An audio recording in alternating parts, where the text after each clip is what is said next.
The Thing, it's happening. The Thing. The Thing! Spoilercast, everybody! Greetings, Internet. Podcast of Doom. It's our Spoilercast for Legend of Korra for Chapter 5. Chapter 5. Enemy at the Gates. Enemy at the Gates. And, well, that's a very apt title for this. Yeah, really it is. Getting right down to it, Kuvira has her entire army sitting outside Zaofu, basically just waiting to see who's gonna blink first. It's just a show of her unitedness. Yeah, no, she just wants to show Su Yin how much she's accomplished in the past few years, so she can be proud of her. That's why the army's there. Yeah, the army's not there to like attack anybody or intimidate them. No, not at all. Nah, dog. That's not what armies are used for. No. Nah, they're like trophies. It's like a collection of like action figures on a wall, you know, mint condition, yo. This army's mint condition. I think this episode was interesting because Bolin finally is letting him see everything. Yeah, let himself see everything that's going on. Well, the funny thing is, he admits he's like, I never checked up on these villages again. We left it. He never questioned it because he never felt he had the need to, despite the fact that Mako and Opal and everybody else was like, you realize that like this isn't like a good thing, really. Like, yeah, sure, the PR stuff you're seeing is good, but we said it back in episode 1, we're like, he's not seeing what's coming up behind the train, right? And it sounds like there's the people that she's liberating and uniting are being used as slave labor, and dissenters are being thrown in re-education camps. And that looks like that's where Bolin's headed, because then he decided to rebel or mutiny or whatever, or just run. Right. And Varric also had a change of heart this episode, which I was really surprised by. It's I didn't see that coming. It's one of those things, like, he even said it himself. He's like, usually I just try to see how much profit I can get, but all of a sudden right now I'm just really concerned about other people with this crazy super weapon. Because sure enough, the spirit vines, he was just trying to make it into a power source to charge batteries, but it was so powerful it overwhelmed it and literally blew a giant chunk of energy out in a laser beam fashion. And as soon as Kuvira saw it, she's like, he was going to shut it down. She's like, no, I'm done working on this. She's like, no, you keep doing it, and we're going to harness this. And then he actually conscientiously objected to it. He was actually like, legit, like, this is bad. This is bad for everybody. And I was, that it didn't confuse me, but it was jarring to see, because he's always been, let's make a profit off of this. But all the things he's done in the past were very, they weren't like weapons. They're, it was a trade in economics, So, he steals a ship, or he's building this, or he's doing that. Right. He's making movies, He's never dealing in death. Right. Or destruction, or anything that would cause harm. Right. So, yeah, he might have been like a profiteer. Like, he tried to be a war profiteer in the second season, but he never actually made weapons or the means to harm another person. He just tried to profit on, the existence of this, conflict. Right. And so he kind of rode that along. He made these monorails, and he was developing all this technology. He developed these suits for Kuvira's army. That was a cool freaking scene. Yeah. There was a big... When they tried to run away in those mech suits, and then they got the Bataur and his goons caught up with them, Julie went full on, like, Super Saiyan or whatever. I don't even know what you'd call that. She basically just beat the shit out of a bunch of dudes. And then Bolin did the thing. He did the thing. With the lava. But then Varric got caught, so they had to surrender. Right. And then Julie turned on Varric. Julie did turn on Varric. After Varric saved her life earlier in the episode. I'm betting you anything it's a play or a ploy. It's a complete ruse. I think Julie, especially from this episode, is a lot smarter than I think we've been giving her credit for. She's just kind of his assistant. She's basically like a super smart ninja. She's like a super scientist ninja. And yeah, but still, it was amazing. Like, they ran Varric down. Like, she was going to get sent off to the re-education camp, and she's like, the only mistake I made is I was loyal to the wrong person, and she pledged her devotion to Kuvira, and then the best turn of phrase, she turned around after Kuvira accepted it. She pointed to the arch, she's like, guards, do the thing, and then they dragged Varric off to go back working on the spirit vine. So, I mean, that was amazing. But Varric, Varric's character is just like he's eccentric.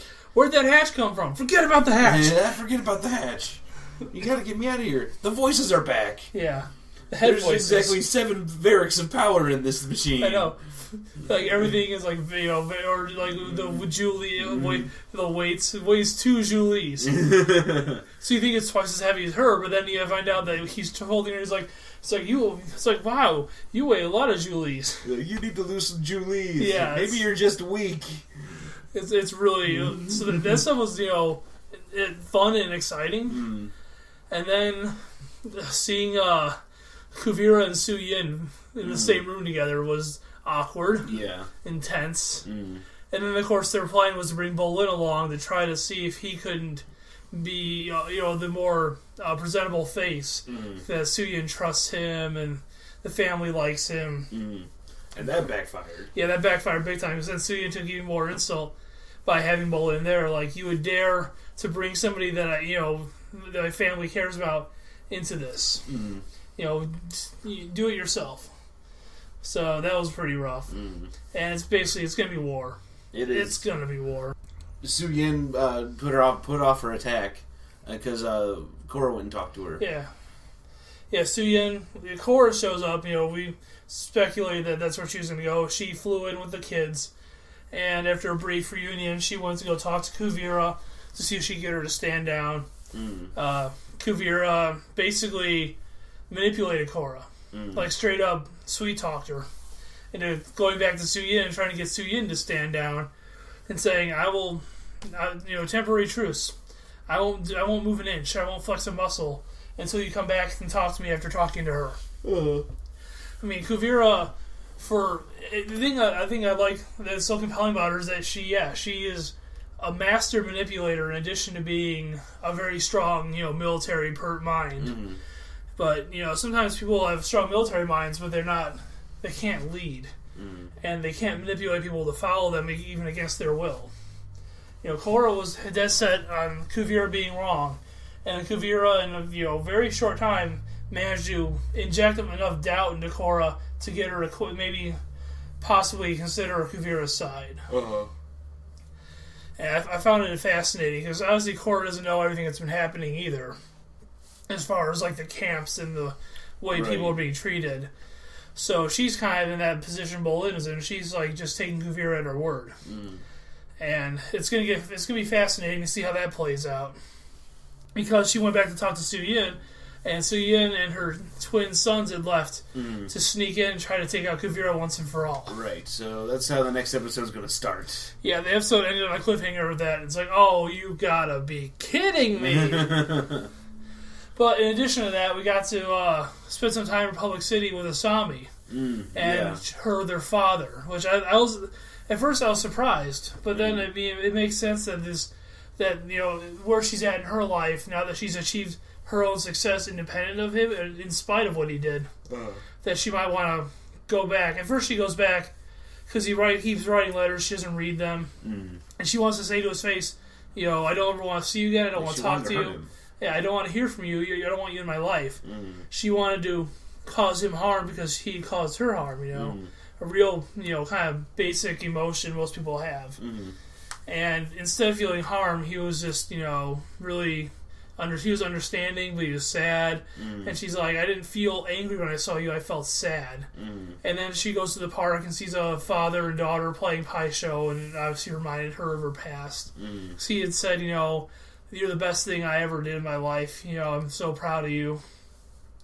And so it made her come back a second time. She's like, I don't know if I can ever forgive you, but it doesn't mean I shouldn't try. Right. And then they sat down and started playing Pai Sho together. I'm really interested to see if she's going to get involved in stuff going on in the Earth Kingdom. Because I know right now she's kind of separate from it. Yeah. Back in Republic City. Well, Republic City's independent. And then you have the United Military Force, which is like the Fire Nation and the Water Tribe. It used to be the Earth Kingdom, but they're gone. Right. But you still have these powers out there. And they're all, I'm sure, acutely aware of what's happening. So, she produced all kinds of vehicles and weapons in the past, Sato Industries. So no doubt she's going to be involved on the other side, whether it's just through her company or she's actually going to hit the front lines as part of Team Avatar again. More than likely the latter. Probably. But it was nice to have it focus on her and have it be her and her father, because that was a big part of the first season. Oh yeah, it was a huge part of the first season. And it was nice to kind of revisit that and see that the relationship is still very fractured, but that there's still a lot of issues to work out there. But at the same time, well, yeah, it's something that the show doesn't want to just, because it could very easily just say that's taking place off camera. Well, that's what it was kind of doing. You know what I mean? Like, it was just her father got arrested and she was angry about it, and that's it. Yeah, they never talked about him again in the second or third book. Yeah, and then obviously we see why. It's like she's been ignoring him, right? And now she finally is at that point where she's like, she felt she had to address it, and then in doing so, it's kind of now starting to change her perspective. And it's part of growing. It's part of growing up. It's part of maturing. Right. That's this season especially, because it takes place 3 years in the future from where we started before, which kind of took place over about a year period. Those first 3 seasons took place over the course of maybe a year and a half. Right. So now we're seeing it where all of our characters are adults now. They're not just teenagers or young adults. They are just full-fledged adults, and they're having to mature. And part of that is letting go of the past. We saw it with Korra, with in the last episode, with her having to get the poison out and having to let go of these old battles. This is kind of Asami's old battle that she's going to have to let go of to move forward. Right. Because she's always going to, if she can't, at least have some sort of balance with her father in their relationship, she's always going to feel like his specter is looming over her when she's working. Right. And this is the one way she can liberate herself from that, is to sort out whatever issues she still has, with her father and their relationship together. So I feel like that's it's interesting. We're seeing this parallel. Bolin's kind of having the same thing going on, where he's starting to have to come to terms with the decisions he's made and what he's chosen to ignore over time. And now so is Asami. Right. And so had Korra. And it's crazy, because I was thinking about it, we haven't seen Mako in a couple of episodes. No, well, 2 episodes. In the last 2 he hasn't been in, but that's 2 of 5, so... Yeah. That he hasn't been in yet. So I'm really interested to see if we're going to see what he's doing with the prince in the next episode, maybe. Yeah, well, I have a feeling that, once... Whatever happens at Zaofu, more than likely, the city's going to fall. And then they're going to regroup in Republic City, and then Mako, we'll see him again in Prince Wu. And that storyline will be folded in with what's happening now with Korra. Right, because all the original cast got to get back together and fight. Yeah. They're going to have to free Bolin, and maybe they'll free Varric too, who knows. Julie will probably be undercover, and she'll probably try to free him, whenever she can. Or, who knows, maybe she really is just fucking sick of him. It is possible that she did turn on him. Everything she said is legit, that he treats her like crap. He never appreciates everything she does for her. She always does what he says. So, maybe she really is, Everybody has that breaking point. Nobody's that loyal. Do the thing. Julie, do the thing. Guards, do the thing. Yeah, that was pretty epic. That was. I put my hands up in the air. I was like, oh. When that happened. But, yeah, I enjoyed that episode a lot. Yeah, I think it was really good. It's a great setup for what's to come. Yeah, and it fully explained what happened between Suyin and Kuvira. We got to see that moment where she turned down the chance to be the one that spearheaded the stabilization of the Earth Kingdom, and then where Kuvira kind of started going her own way and then taking her son, and then all the security forces and Varric and some of the wealthy citizens of Zaofu all went with Kuvira and left. He kind of saw that whole fallout. And it's easy to see why Suyin is so resentful. And then the son, of course, is sitting there going on about how he doesn't want to live in his father's shadow and this and that. Again, we called it. We're like, yeah, you're Junior. Right. I'm just Batar now. Nah. You're still Junior and you can't fucking stand it. And he can't stand it at all.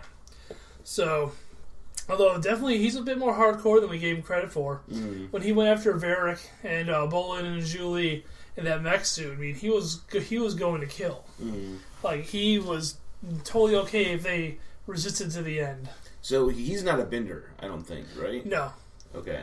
No, from what one of her kids that didn't get the bending ability. Yeah, it seems like he might be though. I mean, we've seen so little of him, right? Especially last season, we saw him just like he was like walking down the hallway behind his father, carrying like a stack of papers, right? Like he was like his dad's Julie, but we haven't seen him bend one time this whole season, right? So if he is a bender, they're not displaying it or they're saving it for a later time. Right. But it's entirely possible he's not a bender. I don't think his dad's a bender. I'm pretty sure he's not. Yeah, the fact that the other 4 kids are is actually pretty impressive then. Although Opal wasn't until the spirit portals opened. So True. They had the three boys that were benders. And then Opal became an airbender out of nowheres. So I don't think he's a bender. I think he's just a brat. Yeah. He's a brat-bender. He's a brat-bender. He's a tear-bender. Wow, my daddy's holding me back. Wow, I'm gonna bend these tears. This is him trying to be his own person. Almost. Yeah, well, there's a lot of ways to do it. Right. He's picked the wrong way. You idiot. Yep, pretty much. It's gonna come back to bite him in the ass before the season's over. I'm sure it is. 7 episodes ago? Now 6, 7, 8, 9, 10, 11, 12, 13, 8 episodes ago. 8 episodes ago. Not quite halfway yet. Nope, not quite halfway. Getting close. Which is interesting because there's so much. It feels like it could end in like 3 episodes. Is where it's at. So I want to know if they're going to answer the question of who Todd's baby daddies are. Yeah, I don't know. I'm really curious. I know it's almost like gossipy, like rag, like National Enquirer shit. But I'm really curious to know, who Toph hooked up with. Right. And then she never settled down with anybody, so it's like that's to be expected of Toph that she wouldn't settle down. But you gotta wonder in the back of your head was Sokka one of them because she had a crush on him.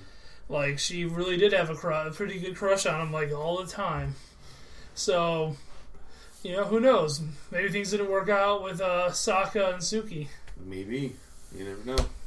Things happen. Just because you fall in love with somebody when you're a kid doesn't mean you spend the rest of your life with them. There ain't no arranged marriages in this universe. Right. Well, there were in the Northern Water Tribe. Well, there was. Yes. Then they changed all that. They changed it. That was in the past. That was like we have to look towards the future. That was like a whole other show. Anyway, that'll wrap it up for this Spoilercast. Yep. As always, you can check us out online at podcastdoom.com. Right. You can find us on Twitter and Facebook if you have any comments you want to share your thoughts on the Legend of Korra. Right. But on behalf of Podcast to Do, I'm that guy Todd. And I'm Friar Dan. We'll see you in the next Spoilercast.